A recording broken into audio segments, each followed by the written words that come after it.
नमस्कार बच्चों। हिंदी व्याकरण कक्षा 3 की पाठ्य पुस्तिका आराध्या में हम पढ़ रहे थे पाठ 3 वर्ण संयोग। बच्चों, वर्ण संयोग इस पाठ से हमने पिछले वीडियो में संपूर्ण पाठ का अनुवाद किया था। आपको सभी चीज़ों का बड़ी बारीकी से हमने अर्थ समझाया था, स्वर मात्राएं वगैरह, व्यंजन क्या होता है, स्वर क्या होता है, ये सभी हमने बहुत ही अच्छे ढंग से समझा था। बच्चों, अब बारी है पाठ 3 वर्ण संयोग के सभी अभ्यास कार्यों। जैसा कि आप जानते हैं कि इस पाठ्य पुस्तिका में अभ्यास कार्य प्रश्न प्रहर के नाम से दिए गए हैं। तो आइए हम प्रश्न प्रहर की चर्चा करते हैं। बच्चों, बड़े ही ध्यान से हम इस वीडियो के सेकेंड पार्ट में इन सभी अभ्यास कार्यों को हम पूर्ण करेंगे। तो बच्चों, शुरू करते हैं। पहला अभ्यास कार्य है नंबर का कि उपयुक्त शब्द चुनकर रिक्त स्थान भरिए। जो यहाँ कुछ ऑप्शन दिए गए हैं, 2 ऑप्शन दिए गए हैं, उनमें से एक ऑप्शन गलत है और एक सही है। अब हमको इस खाली स्थान में एक शब्द भरना है। तो चलिए हम शुरू करते हैं। पढ़ते हैं नंबर 1 कि प्रत्येक शब्द कुछ वर्णों से मिलकर बनता है। इन वर्णों को शब्द की वर्तनी कहते हैं। तो शब्द की इन वर्णों को शब्द की क्या कहते हैं? तो बच्चों, यहाँ 2 ऑप्शन है, मात्रा या वर्तनी। तो बच्चों, जो भी शब्द वर्णों से मिलकर बनता है उसको हम उस शब्द को वर्तनी भी कहते हैं। शुद्ध शब्द को वर्तनी कहते हैं। तो हमने यहाँ वर्तनी में टिक किया है और वर्तनी को फिल कर दिया है। इस तरह से आप इसको देखेंगे, याद करेंगे। फिर दूसरा है कि नंबर 2 में है कि शुद्ध वर्तनी के लिए शुद्ध का महत्वपूर्ण योगदान रहता है। शुद्ध वर्तनी के लिए शुद्ध शब्द का या उच्चारण का योगदान रहता है। तो बच्चों, शुद्ध वर्तनी के लिए हमें शब्द को शुद्ध रूप में बोलना, उसका उच्चारण करना। उच्चारण का मतलब है बोलना। तो उच्चारण का बहुत महत्वपूर्ण योगदान है, क्योंकि हम जो कुछ भी बोलते हैं वही हम लिखने की कोशिश करते हैं, लिखने का प्रयास करते हैं। तो हमने यहाँ फिल किया है उच्चारण। ठीक है, इन 2 में से एक सही है, शब्द या उच्चारण। तो शब्द गलत है, उच्चारण हमको यहाँ फिल करना है। फिर नंबर 3 में है कि ई की मात्रा व्यंजन लिखी जाती है। अब यहाँ लिखा है के बाद या से पहले। तो ई की मात्रा व्यंजन के पहले लिखी जाती है। ई की मात्रा, छोटी ई की मात्रा व्यंजन के पहले लिखी जाती है। जैसे ये ला व्यंजन लिखा है और छोटी ई की मात्रा उसके पहले लिखी गई है। बड़ी ई की मात्रा व्यंजन के बाद लिखी जाती है और छोटी ई की मात्रा व्यंजन के पहले लिखी जाती है। इसी तरह से इसमें नंबर 4 में पूछा गया है कि बड़ी ई की मात्रा व्यंजन लिखी जाती है, यानी व्यंजन के पहले या व्यंजन के बाद। तो हम देख रहे हैं कि खा व्यंजन है और बड़ी ई की मात्रा खा के बाद में लगी है। तो इसी तरह ता व्यंजन है, ता में बड़ी ई की मात्रा ता के बाद लगी है। तो ई की मात्रा व्यंजन के बाद लिखी जाती है। नंबर 5 का वर्ण, का जो है वाला वर्ण है। का किस वाला वर्ण है, पाई वाला या बिना पाई वाला। तो बच्चों हम देख रहे हैं का में ये सीधा डंडा, यानी जो सीधा डंडा बीच में है नीचे की तरफ आया है, ये खड़ी पाई है, तो का पाई वाला वर्ण है। इस तरह से इस संपूर्ण अभ्यास को हमें फिल करना है। आगे बढ़ेंगे। नंबर खा में है कि सही विकल्प के सामने सही का निशान लगाइए। नंबर 1 में लिखा है कि सभी स्वरों का उच्चारण होता है। बच्चों यहाँ 3 विकल्प दिए गए हैं, 3 में से 1 सही है, 2 गलत हैं। तो आपको सही वाले में सही का निशान लगाना है। तो सभी स्वरों का उच्चारण होता है किसकी सहायता से, कैसे होता है स्वरों का उच्चारण, तो स्वरों का उच्चारण स्वर स्वतंत्र हैं, इसलिए स्वरों का उच्चारण स्वतंत्र रूप से होता है। तो यहाँ हमने 12 नंबर में टिक लगाएंगे, स्वतंत्र रूप से। ठीक है, इसका 12 नंबर ऑप्शन सही है। फिर नंबर 2 में है कि सभी व्यंजनों के उच्चारण में मूलतः मेल पाया जाता है। सभी व्यंजनों के उच्चारण में मूलतः मेल पाया जाता है, इसका मतलब है कि बच्चों सभी व्यंजनों में मूलतः हमेशा क्या मिला रहता है। तो हम सभी जानते हैं कि व्यंजन स्वर की सहायता से बोले जाते हैं, इसलिए सभी व्यंजन में आ स्वर जरूर मिक्स होता है। इसलिए नंबर आ पे हम टिक करेंगे कि आ का मेल पाया जाता है। नंबर 3 में देख रहे हैं बच्चों कि सभी व्यंजनों का उच्चारण होता है। पिछले नंबर 2 में सभी स्वरों का उच्चारण लिखा था, अब यहाँ लिखा है सभी व्यंजनों का उच्चारण होता है। किसकी सहायता से, स्वतंत्र रूप से होता है या संयुक्त व्यंजनों की सहायता से होता है या स्वरों की सहायता से। तो बच्चों हम अच्छी तरह ये जानते हैं कि सभी व्यंजनों का उच्चारण स्वरों की सहायता से होता है, इसलिए हमने नंबर 12 ऑप्शन पे सही का निशान लगाया है। आगे बढ़ेंगे। नंबर 4 में कि आ स्वर की मात्रा होती है, कभी कभी होती है या नहीं होती। तो बच्चों बताएं इसमें कौन सा सही है। हम जानते हैं अच्छी तरह कि आ स्वर की कोई मात्रा नहीं होती, छोटा आ जो होता है उसकी मात्रा नहीं होती, इसलिए हम यहाँ टिक करेंगे, 7 नंबर पे नहीं होती पे टिक करेंगे। फिर बच्चों अब हम देखेंगे कि रा के साथ, रा व्यंजन के साथ ऊ की मात्रा रा के ऊपर लगती है, बीच में लगती है या नीचे लगती है। तो क्या पढ़ा था हमने बच्चों कि रा के साथ ऊ की मात्रा मध्य में यानी बीच में लगती है, तो बा ऑप्शन टिक करेंगे हम यहाँ पे। तो इस तरह से हमने ये नंबर 1 एक्सरसाइज एक्सरसाइज पूर्ण किया।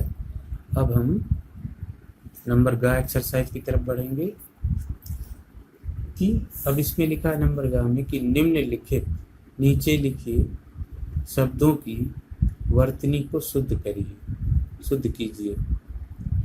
तो जो नीचे ये शब्द दिए गए हैं, इनमें से कुछ ना कुछ गलत है, इनमें ये सही नहीं लिखे हैं, इनको सही करके लिखना है। तो बच्चों लिखा है करम, तो करम इस तरह से नहीं लिखते, कर्म ना, तो हम उच्चारण क्या करते हैं, कर्म बोलते हैं, नॉट करम, करम नहीं बोला जाता। इसलिए अगर हम उच्चारण गलत करेंगे तो हम लिखेंगे भी गलत, इसलिए उच्चारण को ही वर्तनी कहते हैं। तो ये क्या लिखा है, कर्म, जबकि होता कर्म है। इसी तरह से ये क्या लिखा है, वर्ग, जबकि होता वर्ग है। ये क्या लिखा है, प्रथम, जबकि होता प्रथम। ये क्या लिखा है, पृथक, लेकिन होता क्या है, पृथक।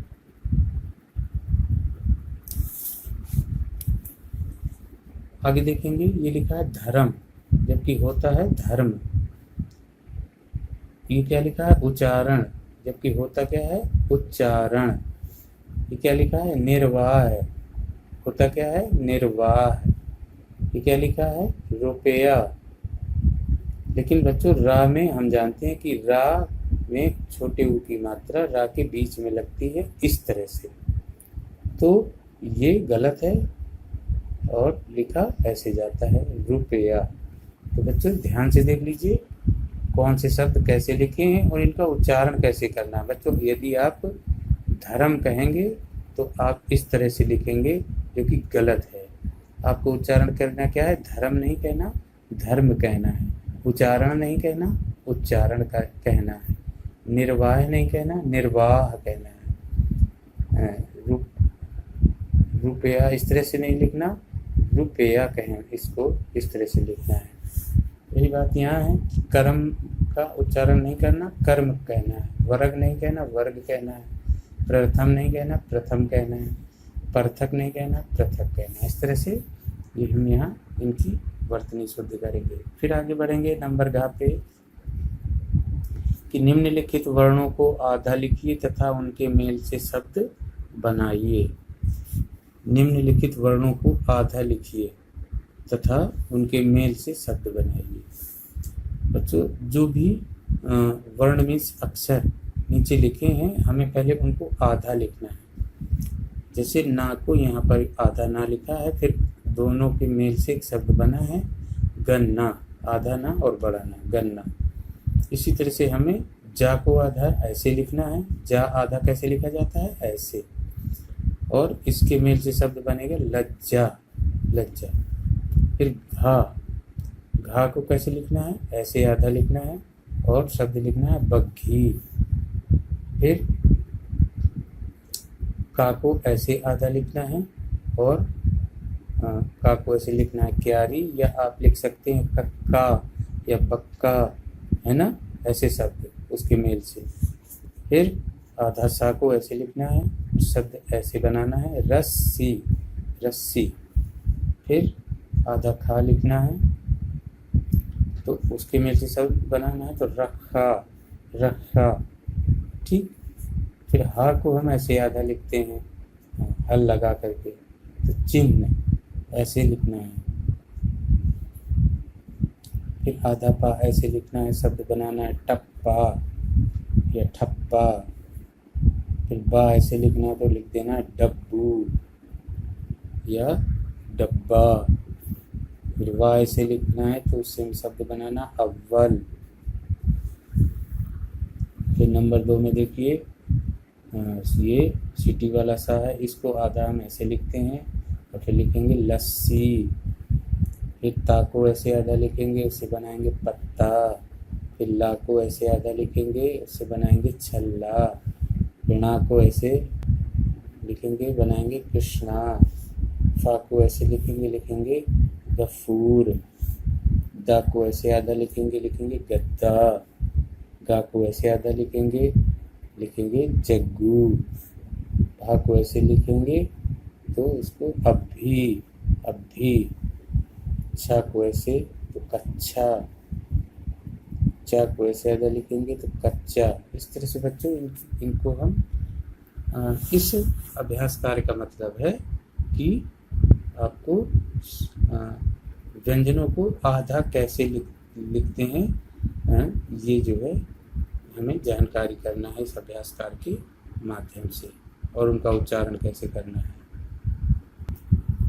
अब बच्चों हम देख रहे हैं कि निम्नलिखित वर्णों का शुद्ध उच्चारण कीजिए। निम्नलिखित वर्णों का, वर्ण यानी अक्षरों का, तो यहाँ एक शब्द दिया गया है, लेकिन यहाँ हमें वर्णों का एक एक अक्षर का शुद्ध उच्चारण करना है। तो पहले क्या लिखा है, अकर्मण्य, अकर्मण्य। क्या पढ़ेंगे बच्चों, अकर्मण्य, अकर्मण्य। अब यहाँ किंग कर्तव्य विमूढ़, किंग कर्तव्य। यहाँ बच्चों 3 शब्द हैं, किंग कर्तव्य विमूढ़। फिर से पढ़िए, किंग कर्तव्य विमूढ़। इस तरह से हम दूसरे शब्द को पढ़ेंगे। फिर क्या लिखा है, अक्षर सह, अक्षर सह, अक्षर सह। फिर क्या लिखा, भारत वर्ष, भारत वर्ष। फिर यहाँ क्या लिखा है, उद्गम, उद्गम, उद्गम। फिर आगे देखेंगे, लिखा है चरितार्थ, चरितार्थ। इस तरह से बच्चों इन कठिन शब्दों का हमें जो है उच्चारण करना सीखना है। बच्चों जैसे जितना ही हम ऐसे कठिन शब्दों का बार बार उच्चारण करेंगे, उतना ही हमें हिंदी भाषा बोलने में आसानी होगी। बच्चों यदि आप नहीं बोल पा रहे हैं तो आप कोशिश करिए, सर की आवाज़ सुनिए, सर कैसे उच्चारण कर रहे हैं उसी तरह का आप उच्चारण करने की कोशिश करिए। ये बहुत ज़रूरी है। चाहें तो आप कॉपी में लिखकर भी इनका उच्चारण कर सकते हैं। इस बार फिर से देखेंगे, अकर्मण्य, किंग कर्तव्य, किंग कर्तव्य विमूढ़। यहाँ से किंग को हम अकेले पढ़ेंगे, फिर कर्तव्य पढ़ेंगे, ये तीन अक्षर, फिर ये 3 अक्षर, किंग कर्तव्य विमूढ़, किंग कर्तव्य विमूढ़। फिर अक्षर सह, भारत वर्ष, उद्गम, चरितार्थ, अकर्मण्य, किंग कर्तव्य विमूढ़, अक्षर सह, भारत वर्ष, उद्गम, चरितार्थ। इस तरह से बच्चों हम इनका बार बार उच्चारण करेंगे और इनका उच्चारण सीखेंगे। तो बच्चों हम ये जानते हैं अच्छी तरह कि भाषा को लिखने के लिए या भाषा की शुद्ध जानकारी के लिए हमें भाषा का शुद्ध उच्चारण करना बहुत ही महत्वपूर्ण है। जैसा आपका नंबर था एक्टिविटीज़ में दिया गया है कि शुद्ध वर्तनी के महत्व पर कक्षा में चर्चा कीजिए। बच्चों शुद्ध लिखना और शुद्ध बोलना, जब तक हम आपको अच्छी तरह पता है कि हमारे जो मुख से ध्वनि निकलती है उसके लिखने का ढंग ही जो है वो लिपि कहलाता है या भाषा का को लिखने का तरीका कहलाता है। यदि हम गलत उच्चारण करते हैं, जैसे आपने यहाँ देखा था अभी कि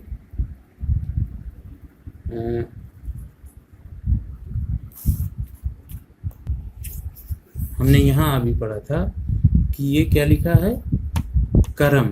यदि हम बच्चों करम का उच्चारण करेंगे, अपने मुंह से करम कहेंगे, तो हम इस तरह से करम लिखेंगे, जबकि वास्तव में होता क्या है, कर्म। तो यदि हम कर्म कहेंगे तो हम इस तरह से कर्म लिखेंगे, जो कि सही है। ये क्या लिखा है, वर्ग, जबकि बच्चों वर्ग नहीं होता, वर्ग होता है। ये क्या लिखा है, प्रथम। बच्चों प्रथम नहीं होता, प्रथम होता है। तो यदि हम प्रथम बोलेंगे तो हम लिखेंगे भी प्रथम। इसलिए हमें उच्चारण बहुत ही शुद्ध बोलना है। इसलिए वर्तनी में जो है, वर्तनी को लिखने में, वर्तनी में उच्चारण का बहुत ही बड़ा योगदान है। उच्चारण यदि हमारा शुद्ध होगा तो हमारा शब्द भी शुद्ध लिखा जाएगा। ये बहुत ही अच्छी तरह हमें ध्यान रखना है। कि हमारा उच्चारण बिल्कुल सही होना चाहिए।